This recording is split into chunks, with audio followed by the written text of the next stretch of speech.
جو اللہ کے ولی ہوتے ہیں اگر دنیا کے اندر حیات ہوں پھر بھی وہ فیض عطا کرتے ہیں، اگر وہ اس دنیا سے چلے جائیں وہ پھر بھی فیض عطا کرتے ہیں، اگر عالم برزخ میں بھی ہوں تو پھر بھی وہ فیض عطا کرتے ہیں، اگر عالم دنیا کے اندر بھی ہوں پھر بھی فیض عطا کرتے ہیں۔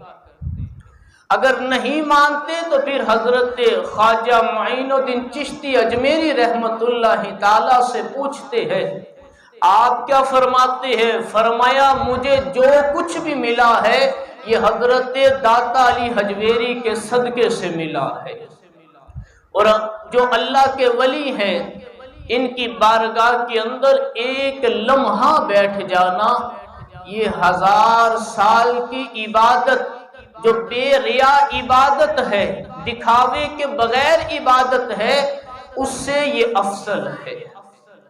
اور اب دیکھیے کہ جو بڑے بڑے اللہ کے ولی بھی گزرے ہیں، کتب بھی گزرے ہیں، ابدال بھی گزرے ہیں، غوث بھی گزرے ہیں، لیکن انہوں نے کسی کے ہاتھ کے اندر ہاتھ دینے کے لیے وہ بھی گھر سے نکلے ہیں۔ حضرت داتا علی حجویری رحمت اللہ تعالی آپ افغانستان سے شام آئے اور دمشق کی ایک غار کے اندر داخل ہوتے ہیں جہاں پر حضرت ابو فضل رحمت اللہ تعالی آپ جلوہ گر ہوتے ہیں، اور آپ ان کے ہاتھ پر بیعت کرتے ہیں اور ان کے مرید ہو جاتے ہیں۔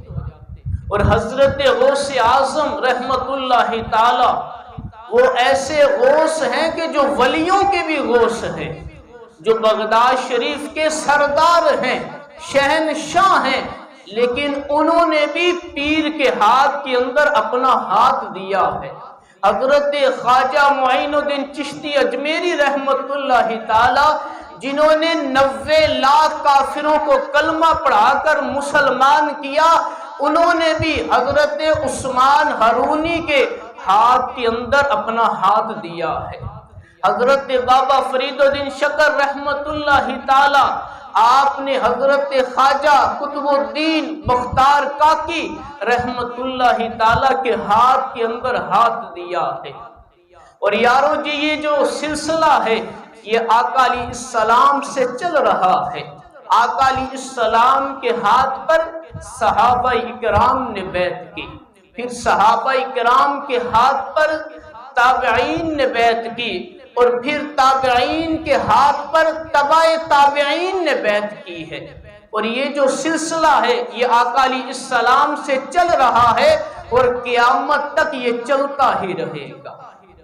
اور یارو دیکھو کہ آج کل کے جو پیر ہیں انہوں نے لباس تو ایسا پہنا ہوتا ہے، نظر تو وہ پیر آتے ہیں لیکن لباس کے نیچے فریب چھپا ہوتا ہے۔ اور اب دیکھیے کہ آج کل ہم مثال کیا دیتے ہیں، ہم یہی کہتے ہیں کہ جس وقت ہمیں پانی پینا چاہیے تو بڑے پن کے ہمیں پینا چاہیے، تو پھر یارو پھر ہمیں پیر بھی پکڑنا چاہیے تو پھر چن کے پکڑنا چاہیے۔ حضرت امام احمد رضا خان بریلوی رحمت اللہ تعالی آپ کیا فرماتے ہیں؟ آپ نے فرمایا کہ جس شخص کے اندر یہ 4 چیزیں پائی جائیں وہ پیر کہلانے کے قابل ہے۔ سب سے پہلی آپ نے شرط یہ رکھی ہے اس کا عقیدہ دیکھو، اس کا عقیدہ درست ہے یا نہیں درست ہے، وہ آقا علیہ السلام پر درود پڑھنے والا ہے یا نہیں ہے، وہ اولیاء کرام صحابہ کرام کے مزارات پر جانے والا ہے یا نہیں جانے والا ہے، وہ اولیاء کرام صحابہ کرام کو ماننے والا ہے یا نہیں ماننے والا ہے، اور دوسرے نمبر پر بتایا کہ وہ جو پیر ہونے کے قابل ہے وہ عالم بھی ہو، عمل کرنے والا بھی ہو، نماز کا ٹائم ہے نماز بھی پڑھے، اگر روزہ ہے تو روزہ بھی رکھے، وہ حلال اور حرام کو سمجھے، حلال کو حلال سمجھے، حرام کو حرام سمجھے۔ جو فاسق ہے فاجر ہے وہ پیر نہیں ہو سکتا ہے، وہ پیڑ ہو سکتا ہے۔ اور چوتھے نمبر پر آپ کیا فرماتے ہیں؟ آپ نے فرمایا اس کا جو سلسلہ نسب ہے وہ آقا علیہ السلام تک پہنچتا ہو۔ اور خالق اور مالک نے قرآن کے اندر کیا فرمایا؟ یا ایھا الذین آمنوا اتقوا اللہ وکونوا مع الصادقین۔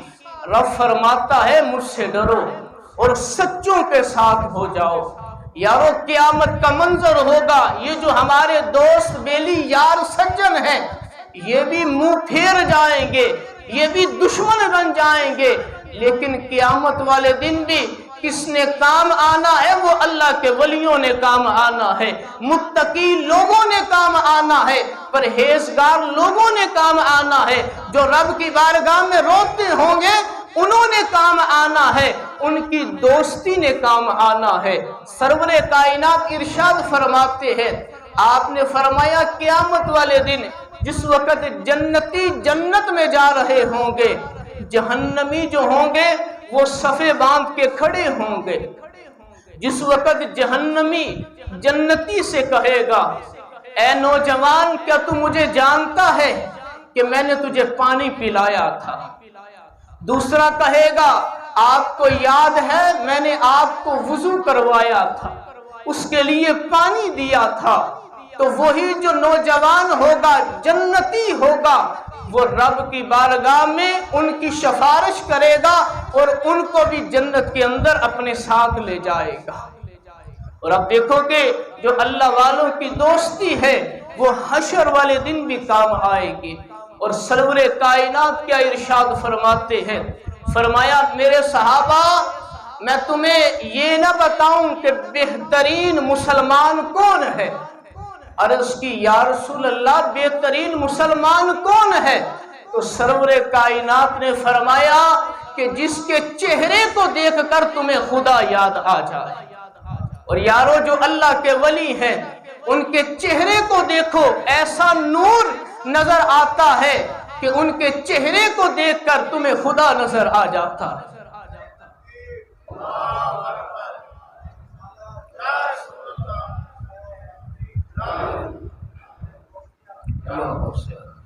اور اب دیکھیے کہ جو اللہ والے ہوتے ہیں ان کے چہرے کو دیکھ کر ایمان کی تازگی ہو جاتی ہے۔ جو اللہ والے ہوتے ہیں ان پر ہر وقت اللہ کے نور کی بارش ہوتی رہتی ہے۔ اور یارو کہ وہ لوگ کہ اگر کوئی بندہ مومن ہے اگر کسی برے دوست کے پاس جا کر بیٹھتا ہے، اگر کوئی کام ہے یا نہیں ہے، کوئی مطلب ہے یا نہیں ہے، لیکن اس کے پاس جاتا ہے، اس کے پاس جا کر بیٹھتا ہے تو پھر اس کی جو برائی کے چھینٹے ہیں وہ اس پر بھی پڑ سکتے ہیں۔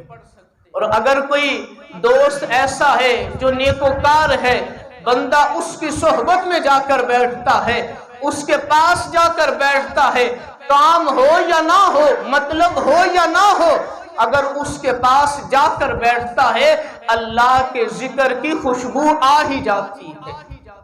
اور یارو دیکھو کہ جو اللہ والے ہیں وہی کام آئیں گے، اور ہمیں دوستی بھی ان کے ساتھ لگانی چاہیے کہ جو دنیا کے اندر بھی کام آئے اور آخرت کے اندر بھی کام آئے۔ اور مولانا روم علیہ رحمہ کیا فرماتے ہیں؟ فرمایا جو زانی ہے، جو شرابی ہے، جو جواری ہے، جو ڈکیٹ ہے، جو سود خور ہے، جو رشوت خور ہے، آپ نے فرمایا یہ برے دوست ہیں، ان سے بچ جاؤ نہیں تو تمہارا گھر جو ہے وہ اجڑ جائے گا۔ اگر تم لوگوں نے دوستی کسی کے ساتھ لگانی ہے تو کسی قاری قرآن کے ساتھ لگاؤ، اگر دوستی لگانی ہے کسی متقی کے ساتھ لگاؤ، اگر دوستی لگانی ہے تو اس بندے کے ساتھ لگاؤ جو رات کی تنہائیوں میں رب کی بارگاہ میں روتا ہے، اللہ سے ڈرتا ہے۔ اس کا فائدہ کیا ہوگا؟ دنیا بھی تمہاری آباد ہو جائے گی اور آخرت بھی تمہاری بچ جائے گی۔ اللہ اکبر یا رسول اللہ یا غوث اعظم۔ اور سرور کائنات کیا ارشاد فرماتے ہیں؟ آپ نے ارشاد فرمایا کہ جو آدمی ہوتا ہے یہ اپنے دوست کے طریقے پر ہوتا ہے۔ اور اب ہم لوگوں نے دیکھنا ہے کہ ہم نے دوستی کس کے ساتھ لگانی ہے۔ اگر ہماری جو دوستی ہے اگر کسی بدعقیدے کے ساتھ لگ گئی، اگر ہماری جو دوستی ہے اگر کسی مرزئی کے ساتھ لگ گئی، قادیانی کے ساتھ لگ گئی، بے نمازی کے ساتھ لگ گئی، کسی شرابی کے ساتھ لگ گئی، زانی کے ساتھ لگ گئی، کسی سود خور کے ساتھ لگ گئی، پھر ہمارا جو دین ہے وہ تو ہمارا برباد ہوئے گا، لیکن جو دنیا ہے وہ بھی برباد ہو جائے گی، آخرت بھی برباد ہو جائے گی۔ اگر ہم نے دوستی لگانی ہے تو کسی متقی کے ساتھ لگانی ہے، کسی پرہیزگار کے ساتھ لگانی ہے۔ اور یارو حدیث شریف کے اندر تو یہاں تک آیا ہے اپنے مردوں کو دفن کرنا ہے تو نیک اولیاء نیک بندوں کے درمیان دفن کیا کرو۔ کیوں کہ اگر کوئی میت جو گناہگار ہے تو پھر قبر کے اندر بھی جو دوسرا پڑوسی ہوتا ہے اس کو اذیت پہنچتی ہے، تکلیف پہنچتی ہے۔ جس طرح دنیا کے اندر کوئی ہمارا پڑوسی ہوتا ہے اگر وہ ہمیں تنگ کرے تو ہمیں اس سے اذیت بھی ہوتی ہے، تکلیف بھی ہوتی ہے۔ یارو جو اللہ والے ہیں ان کا جو پڑوس ہے وہ قبر کے اندر بھی کام آئے گا۔ اور یارو حضرت شیخ سعدی علیہ رحمہ کیا فرماتے ہیں؟ آپ نے فرمایا میں حمام کے اندر گیا، جس وقت میں ادھر گیا تو ایک دوست ملا، اس کے پاس مٹی تھی، اس کے اندر سے خوشبو آ رہی تھی، تو میں نے اس سے پوچھ لیا، مٹی سے مخاطب ہوا اور کہا کہ تو مشک ہے یا عنبر ہے؟ اس مٹی نے کہا میں تو عام سی مٹی تھی لیکن چند دن پھولوں کی صحبت میں رہی ہوں، خوشبو ان کے اندر جو تھی وہ میرے اندر سے بھی آنے لگی ہے۔ شیخ سعدی کیا فرماتے ہیں؟ آپ یہی بتانا چاہتے ہیں اگر چند دن اگر جو مٹی ہے اس کی نسبت جو ہے وہ پھولوں کے ساتھ ہو گئی، اس کے اندر سے بھی خوشبو آنے لگی ہے، تو اسی طرح ہی جو بندہ نیکوں کے لڑ لگ جاتا ہے، ان کے دامن کو تھام لیتا ہے، اگر برا بھی ہو بد بھی ہو سیاکار بھی ہو وہ نیک بن جاتا ہے۔ اور اب دیکھیے کہ وہ اللہ کے ولی ہیں اور وہ جو خالق اور مالک ہے وہ تو بندے کے گناہ معاف کرنے کا بہانہ ڈھونڈتا ہے۔ وہ نوجوان جو ہر سال حج پر جاتا تھا، حج کرنے کے لیے جاتا تھا، لیکن ایک مرتبہ ایک نوجوان کے ساتھ گیا اور جس وقت کہا نا اللہم لبیک تو آگے سے آواز آتی ہے لا لبیک، تیرا آنا قبول نہیں ہے۔ تو اس نوجوان نے کہا آگے سے آواز آ رہی ہے تیرا آنا قبول نہیں ہے، پھر بھی اس کے در پہ آتا ہے۔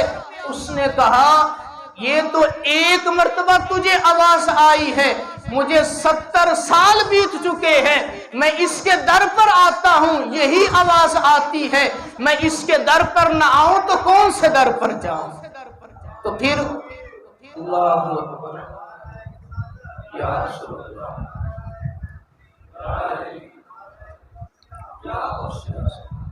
اور پھر اس کے بعد آپ کیا فرماتے ہیں؟ فرمایا اسی وقت غیب سے آواز آتی ہے، خالق اور مالک کو وہ ادا پسند آ جاتی ہے، غیب سے آواز آتی ہے جو تیرے 70 حج تھے ہم نے وہ بھی قبول کر لیے ہیں اور 70 حجوں کا ثواب بھی عطا کر دیا۔ اللہ